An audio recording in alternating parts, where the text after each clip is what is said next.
Hi, this is Pradeep Rathod. I'm from voice of the future YouTube channel. ఇవాళ మనం మాట్లాడబోయే topic వచ్చేసి అహ్మదాబాద్లోని ఒక ఫ్లైట్ ఇన్సిడెంట్ జరిగింది 12th. మీకు అందరికీ తెలిసే ఉంటుంది. అసలు ఇది ఎలా జరిగింది అని ఒక క్లియర్ కట్గా డీకోడ్ చేసి మాట్లాడదాం. నిన్న మధ్యాహ్నం అంటే 12th 1:38కి బోయింగ్ 787 అనే ఒక విమానం అహ్మదాబాద్లోని ఎయిర్పోర్ట్ నుంచి టేకాఫ్ అవ్వడం జరిగింది.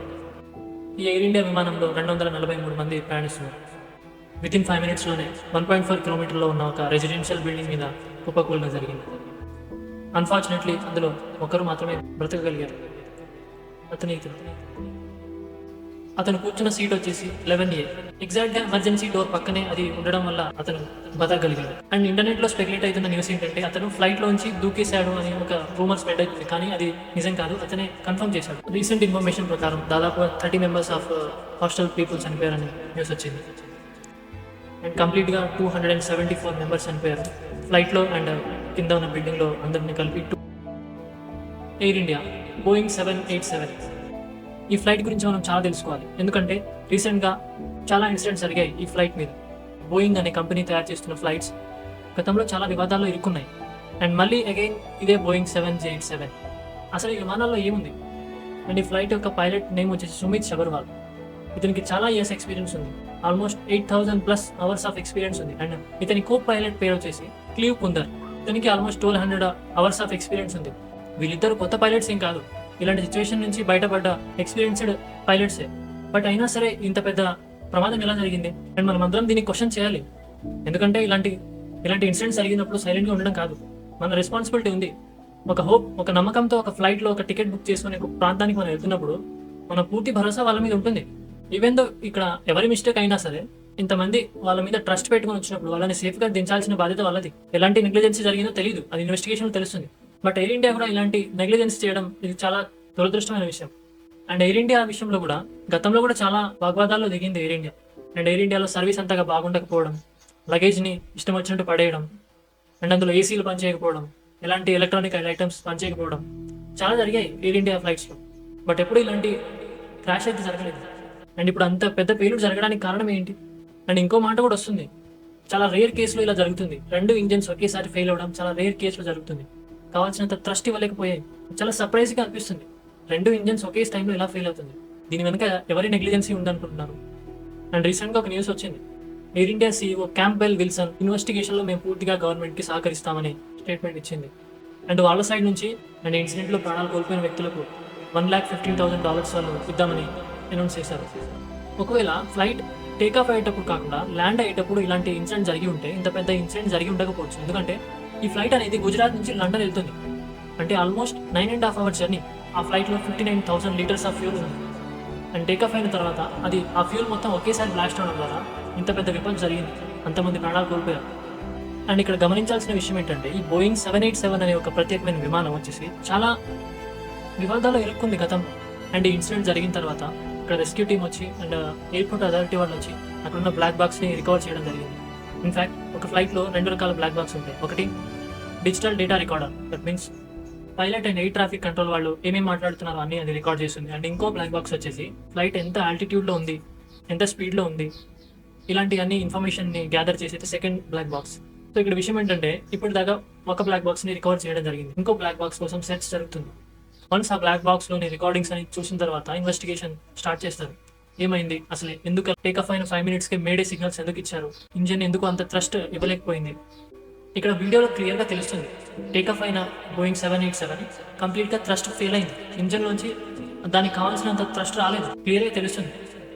న్యాచురల్గా ఒక ఫ్లైట్ టేకాఫ్ అయిన తర్వాత 5 minutes తర్వాత ఆల్మోస్ట్ 1,500 to 2,000 feet హైట్లో ఉండాలి. బట్ ఈ బోయింగ్ 787 ఈ ప్రత్యేకమైన విమానం వచ్చేసి కేవలం 625 feet మాత్రమే ఎత్తు ఎగరగలిగింది. అంటే క్లియర్గా అర్థమవుతుంది ఇక్కడ దానికి కావాల్సినంత థ్రస్ట్ ఆ ఇంజన్ ఇవ్వలేకపోయింది.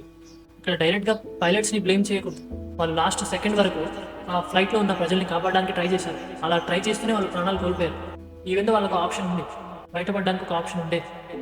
బట్ అయినా సరే వాళ్ళు చివరి సెకండ్ వరకు వాళ్ళని కాపాడడానికి ట్రై చేశారు. సో మనం వాళ్ళని డైరెక్ట్గా బ్లేమ్ చేయడం కరెక్ట్ కాదు. నిజాలేంటో తెలుసుకొని ఆ తర్వాత ఒక డెసిషన్కి రావాలి. అండ్ ఆల్రెడీ ఇంటర్నెట్లో స్పెక్యులేషన్స్ వస్తున్నాయి, ఆ పైలట్స్ ఒక నిర్లక్ష్యం వల్ల ఇలాంటి ఒక ప్రమాదం జరిగింది, 273 మంది చనిపోయారు, దీనికి వాళ్ళే బాధ్యులు అని ఇంటర్నెట్లో రూమర్స్ స్ప్రెడ్ అవుతుంది. బట్ ఇది ఎంతవరకు నిజం అనుకుంటున్నారు? మేబీ 1-2 డేస్లో ఏం జరిగిందో తెలుసుకోవచ్చు. అసలు ఇది ఎవరి ద్వారా జరిగింది, నిజంగా టెక్నికల్ ఇష్యూ అయినా, లేకపోతే ఒక మ్యాన్ మేడ్ డిజాస్టరా, లేకపోతే బర్డ్స్ ఏదైనా అడ్డొచ్చాయా ఇంజన్స్కి. ఎస్, రియల్గా ఒక చిన్న బర్డ్ కూడా ఎంతో పెద్ద విమానాన్ని కూల్చేయగలదు, దానికి అంత పవర్ ఉంది. గతంలో చాలా ఇన్సిడెంట్స్ జరిగాయి, బర్డ్స్ ద్వారా ఫ్లైట్స్ కూలిపోవడం, చాలా మంది చనిపోవడం చాలా జరిగింది. సో దాన్ని తక్కువ అంచనా వేయకూడదు, అంటే దాన్ని తీసి పారేయకూడదు. మేబీ అది కూడా అయి ఉండొచ్చు. సో మనం క్లియర్ కట్గా ఇన్వెస్టిగేట్ అయిన తర్వాత, ఇన్ఫర్మేషన్ తెలుసుకున్న తర్వాతే ఒక నిర్ణయానికి రావాలి. అంతేగాని ఇంటర్నెట్లో పైలట్స్ తప్పు, ఎయిర్ ఇండియాది తప్పు అని చాలా స్పెక్యులేషన్స్ వస్తున్నాయి. అండ్ వన్ థింగ్, గుజరాత్లో రీసెంట్ 5 yearsగా ఆల్మోస్ట్ 464 ఇన్సిడెంట్స్ జరిగాయి ఇలా బర్డ్స్ అనేది ఫ్లైట్స్ని ఢీ కొనడం. లక్కీలీ ఆ ఫ్లైట్స్కి ఏం కాలేదు. ఎక్స్పర్ట్స్ ఏమంటున్నారంటే ఈ బర్డ్ కూడా ఒక రీజన్ అయి ఉండొచ్చు అని వాళ్ళు చెప్తున్నారు. అండ్ మనం ఇక్కడ ఒక విషయం తెలుసుకోవాలి. అండ్ ఒక ఫ్లైట్ క్రాష్ అవ్వడానికి టోటల్గా 9 రీజన్స్ ఉంటుంది. 9 రీజన్స్ ఏంటో మీరు చూడండి, స్క్రీన్ మీద పెడుతున్నాను, పాజ్ చేసి చూడండి. అందులో మనం కొన్ని ఇంపార్టెంట్ టాపిక్ గురించి మాట్లాడదాం, వీటి వల్ల ఏంటుందని డిస్కస్ చేద్దాం, అక్కడ ఉన్న సిచ్యువేషన్కి, అది జరిగిన ఇన్సిడెంట్కి మ్యాచ్ అయిందా లేదా అని డీకోడ్ చేద్దాం. ఇక్కడ ఫస్ట్ వన్ వచ్చేసి హ్యూమన్ ఎర్రర్. అబ్సల్యూట్లీ ఇక్కడ హ్యూమన్ ఎర్రర్ అయి ఉంటుంది, మేబీ నాట్. ఒకవేళ అయి ఉంటే అది ఆ బ్లాక్ బాక్స్ ద్వారా వాళ్ళు మాట్లాడిన కాన్వర్సేషన్ ఏంటి అనేది తెలుస్తుంది, అది సెకండరీ. అది మేబీ హ్యూమన్ ఎర్రర్ అయి ఉండొచ్చు. ఆ క్రూ మెంబర్స్లో ఎవరైనా మిస్టేక్ చేసి ఉండొచ్చు, లేకపోతే ఆ ఫ్లైట్ కంట్రోల్ చేయడానికి వాళ్ళు సర్టెన్ అమౌంట్ ఆఫ్ థ్రస్ట్ని వాళ్ళు ఇవ్వలేకపోయి ఉండొచ్చు, అది తెలియాల్సింది. Air traffic controller negligence, maybe air traffic controller negligence ఏమి ఉండకపోవచ్చు. ఆ ఫ్లైట్ సర్టెన్ హైట్ రీచ్ అవ్వనప్పుడు ఎయిర్ ట్రాఫిక్ కంట్రోలర్ దగ్గర నుంచి మేడే సిగ్నల్స్ వచ్చాయి, ఆ ఫ్లైట్కి మేడే సిగ్నల్స్ వెళ్ళింది, ఆ ఫ్లైట్ నుంచి మళ్ళీ రిప్లై రాలేదు. 4th reason weather conditions. 12th గుజరాత్లో 40 degrees Celsius టెంపరేచర్ ఉంది.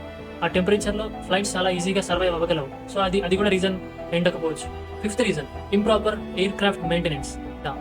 మేబీ ఇందులోనే ఏదైనా తప్పు జరిగి ఉండొచ్చు, ఇంజన్ని టేకాఫ్కి ముందు చెక్ చేయకపోయి ఉండొచ్చు, మేబీ ఈ విషయంలోనే నెగ్లెక్ట్ అయి ఉండొచ్చు. మెయింటెనెన్స్ విషయంలోనే సరిగా చెక్ చేయకుండా ఎయిర్ క్రాఫ్ట్ని అండ్ అందులో ఉన్న ఇంజన్స్ని సరిగా మెయింటైన్ చేయకపోవడం ఈ ప్రమాదానికి దారి తీసుండొచ్చు. ఇది కూడా ఫర్దర్గా జరిగే ఇన్వెస్టిగేషన్లో తెలుస్తుంది. అండ్ 6th వన్ ఈస్ చాలా important, air craft design defects. And దీని గురించి మనం మాట్లాడుకోవాలి. ఈ బోయింగ్ 787 అనే ఒక విమానం, ఇది గతంలో కూడా చాలా వివాదాలు ఇరుకుంది అని చెప్పాను కదా. యాక్చువల్ రీజన్ వచ్చేసి ఈ బోయింగ్ 787 ఆ విమానంలో దీని ఎగ్జాక్ట్ మోడల్ ఇది కాదు. In fact 10 years back air bus వాళ్ళు తక్కువ ఫ్యూల్ కన్జ్యూమ్ చేసే ఒక ఫ్లైట్ని మార్కెట్లో వదిలేరు. వాళ్ళకు పోటీగా ఈ బోయింగ్ అనే కంపెనీ అదే వాళ్ళ పాత బోయింగ్ 787 మోడల్ని మాడిఫై చేసి ఒక కొత్త రకమైన ఇంజన్ని ఇన్స్టాల్ చేసి 2011లో లాంచ్ చేశారు. అండ్ చాలా స్పెక్యులేషన్స్ వస్తున్నాయి ఆ ఫ్లైట్ యొక్క ఏరోడైనమిక్స్ అంత మంచిగా లేదని.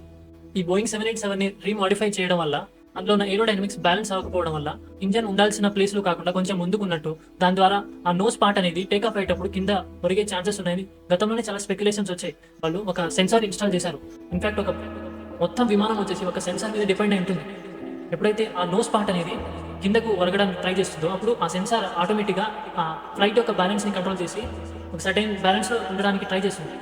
సో ఇక్కడ డైరెక్ట్గా అండ్ ఫ్లైట్ మొత్తం ఒక సెన్సార్ మీద డిపెండ్ అయి ఉంటుంది. వీళ్ళందరిలో ఏ ఒక్క డిపార్ట్మెంట్ సరిగా పనిచేయకపోయినా ఇలాంటి విపత్తులు జరుగుతాయి, 100 మంది ప్రాణాలు కోల్పోతారు. అండ్ ఆల్రెడీ ఇన్వెస్టిగేషన్ స్టార్ట్ అయింది. ఆ ఇన్వెస్టిగేషన్లో ఏం తెలుతుందో అనేది తెలియాల్సిందే. అండ్ ఈ టాపిక్ మీద ఎలాంటి అప్డేట్ వచ్చినా నా దగ్గర నుంచి ఒక రీల్ కానీ, ఒక షార్ట్ కానీ, ఒక మెయిన్ వీడియో కానీ వస్తుంది. సో ఆ ఇన్ఫర్మేషన్ మీకు తెలియాలంటే ఫస్ట్ ఆఫ్ ఆల్ మీరు సబ్స్క్రైబ్ చేసుకొని ఉంచాలి. నెక్స్ట్ ఫర్దర్గా వచ్చే షార్ట్స్ కానీ, వీడియోస్ కానీ మీకు మీ దగ్గర రావాలంటే సబ్స్క్రైబ్ చేసుకోవాలి. అండ్ సబ్స్క్రైబ్ చేసుకొని బెల్ ఐకాన్ యాక్టివేట్ చేసుకోండి. ఒకవేళ మీకు ఈ నాలెడ్జ్ వర్తి అనిపిస్తే లైక్ చేయండి, అండ్ ఇన్ఫర్మేటివ్ అనిపిస్తే మీ ఫ్రెండ్స్కి కానీ, మీ ఫ్యామిలీ మెంబర్స్ కానీ షేర్ చేయండి. అండ్ మీకు క్లియర్ కట్గా ఏం జరిగింది అని తెలియపరచడానికి ప్రయత్నం. That's it for today.